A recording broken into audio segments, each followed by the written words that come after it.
सूरज ढल चुका था और दिल्ली की सर्द शाम ने सड़कों को धुंध की चादर से ढक लिया था। अर्जुन अपनी कार में ऑफिस से घर की ओर बढ़ रहा था। उसका चेहरा थकान से भरा था, लेकिन मन में एक हल्की सी बेचैनी थी।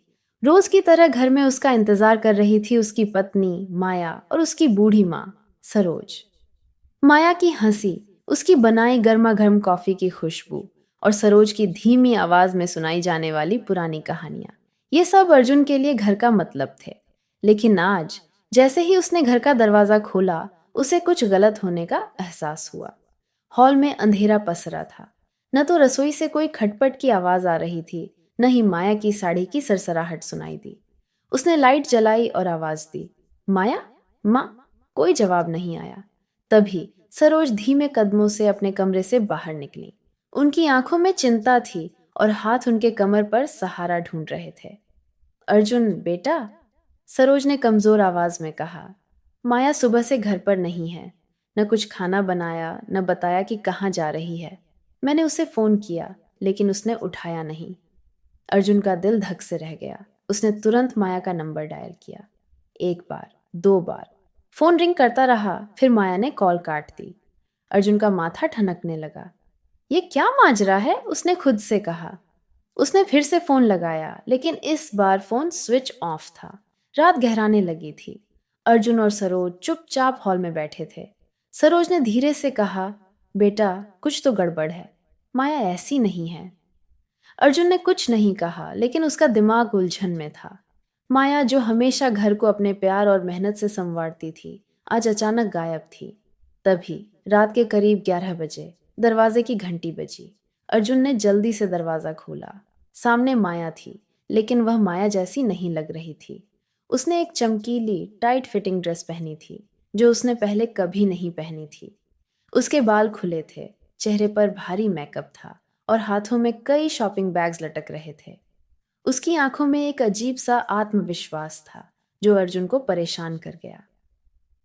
ये क्या है माया? अर्जुन ने हैरानी और गुस्से के मिश्रित स्वर में पूछा। तुम कहाँ थी? और ये कपड़े, ये बैग्स? माया ने एक ठंडी नजर उसकी ओर फेंकी और कहा, क्यों, क्या मैं अच्छी नहीं लग रही? अब से मैं वही करूंगी जो मेरा मन करेगा। 2 साल से मैं तुम्हारे घर को, तुम्हारी माँ को, तुम्हारी जिंदगी को संभाल रही हूँ। लेकिन अब बस मैं भी अपनी जिंदगी जीना चाहती हूँ। अर्जुन के मुंह से शब्द नहीं निकले। उसने माया को गौर से देखा, जैसे वह कोई अजनबी हो। माया ने आगे कहा, तुम खाना बनाने के लिए कोई रसोइयाँ रख लो, माँ की देखभाल के लिए नर्स। और हाँ, मुझे हर महीने शॉपिंग के लिए पैसे चाहिए। तुम्हारा क्रेडिट कार्ड मुझे दे देना। इतना कहकर वह अपनी ऊंची एड़ियों की टक टक के साथ बेडरूम की ओर चली गई। अर्जुन सन्न रह गया। वह सोफे पर धम्म से बैठ गया।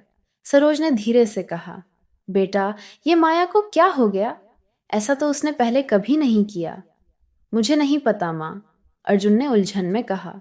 कुछ तो गलत है। थोड़ी देर बाद माया रसोई से पानी लेने आई। अर्जुन ने उसे देखा और कहा, माया, ये सब क्या है? मैं ऑफिस से थक कर आया हूँ। माँ को भूख लगी है। तुमने कुछ बनाया क्यों नहीं?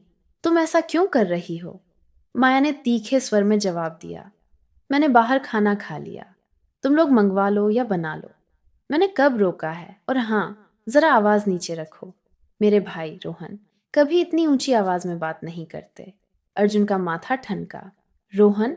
अब वो बीच में कहाँ से आ गया? माया ने व्यंग्य भरी हंसी हंसते हुए कहा, अरे, असली मर्द कैसे होते हैं वो रोहन से सीखो। वो मेरी बहन को हर हफ्ते डिनर पर ले जाता है। उनके घर में हर चीज परफेक्ट है।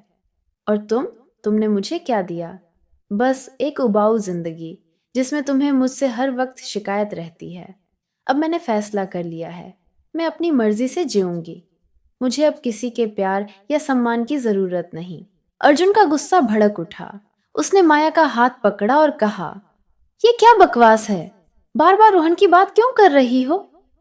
तभी सरोज ने धीरे से बीच में कहा, बेटा, शायद माया ने यह सब तुमसे ही सीखा है। अर्जुन ने मां की ओर देखा, जैसे उसे बिजली का झटका लगा हो। माया ने अपना हाथ छुड़ाया और बिना कुछ कहे अपने कमरे में चली गई। सरोज ने फिर कहा, मेरी कमर दुख रही है बेटा, कुछ खाने को दे दे, मैं लेटने जा रही हूं। अर्जुन चुपचाप रसोई में चला गया। उसने चावल और दाल का एक सादा सा भोजन बनाया। खाना बनाते वक्त उसका दिमाग पुरानी यादों में खो गया। शादी के कुछ महीने बाद की बात थी। माया ने एक खूबसूरत लाल सूट पहना था, जिसमें वह बेहद प्यारी लग रही थी। वो उत्साह से अर्जुन को दिखाने आई थी कि वो एक पार्टी के लिए तैयार है। लेकिन अर्जुन ने उसे देखते ही कहा था, ये क्या पहन लिया? मेरे दोस्तों की बीवियां तो वेस्टर्न ड्रेस में आती हैं। तुम्हें कुछ मॉडर्न नहीं पहनना चाहिए था। माया ने उदास स्वर में कहा था, मेरे पास अभी यही कपड़े हैं अर्जुन। अगर तुम चाहते हो कि मैं कुछ और पहनूं तो मेरे लिए ले आओ, मैं पहन लूंगी। लेकिन अर्जुन ने उसकी बात को नजरअंदाज करते हुए कहा, पता नहीं, तुम्हें आजकल का जमाना समझ ही नहीं। उस दिन माया चुपचाप कमरे में चली गई थी और अर्जुन अकेले ही पार्टी में चला गया था। उसके बाद अर्जुन ने बार बार माया की तुलना अपने दोस्त विक्रम की पत्नी निशा से की थी। निशा हमेशा स्टाइलिश कपड़े पहनती थी, सोशल मीडिया पर अपनी ग्लैमरस जिंदगी की तस्वीरें डालती थी। अर्जुन को लगता था कि माया उसकी तरह मॉडर्न नहीं है। वो माया के खाने में, उसके कपड़ों में, यहाँ तक कि उसके बात करने के तरीके में भी कमी निकालने लगा था। लेकिन माया ने कभी जवाब नहीं दिया। वो चुपचाप घर संभालती रही, सरोज की दवाइयों का ध्यान रखती रही और अर्जुन की हर छोटी बड़ी जरूरत पूरी करती रही। आज रसोई में खड़ा अर्जुन सोच रहा था कि उसने माया को कितना आहत किया होगा। उसने खाना बनाकर सरोज को दिया और खुद भूखा ही कमरे में चला गया। कमरे में माया अब एक साधारण नाइट ड्रेस में थी। उसने मेकअप उतार लिया था और सरोज को दवाई देकर अभी अभी लौटी थी। अर्जुन को देखकर वो चुप रही। दोनों के बीच एक अजीब सी खामोशी थी। अर्जुन से अब रहा नहीं गया। वो माया के पास गया और धीरे से उसका हाथ पकड़ लिया। माया, मुझे माफ कर दो, उसने कांपती आवाज में कहा। मैंने तुम्हारी कभी कद्र नहीं की। मैंने तुम्हें बार बार निशा से कंपेयर किया, तुम्हारे हर काम में कमी निकाली। लेकिन आज मुझे एहसास हुआ कि तुम मेरे लिए क्या हो। माया ने उसकी ओर देखा।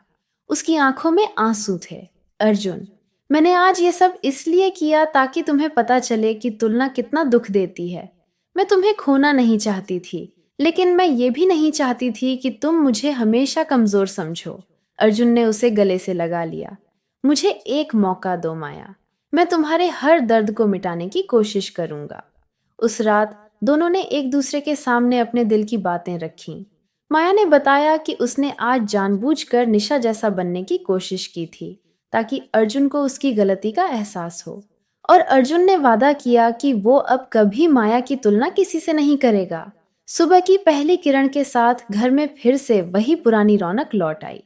माया रसोई में कॉफी बना रही थी और अर्जुन सरोज के साथ हॉल में बैठकर हंस रहा था। लेकिन इस बार उनके रिश्ते में एक नई गहराई थी, एक दूसरे के प्रति सम्मान और समझ की गहराई। दोस्तों, रिश्तों की खूबसूरती बाहरी चमक में नहीं, बल्कि एक दूसरे की भावनाओं को समझने और सम्मान देने में होती है। तुलना रिश्तों को खोखला करती है, लेकिन समय रहते अगर गलती सुधार ली जाए तो हर रिश्ता फिर से नया हो सकता है।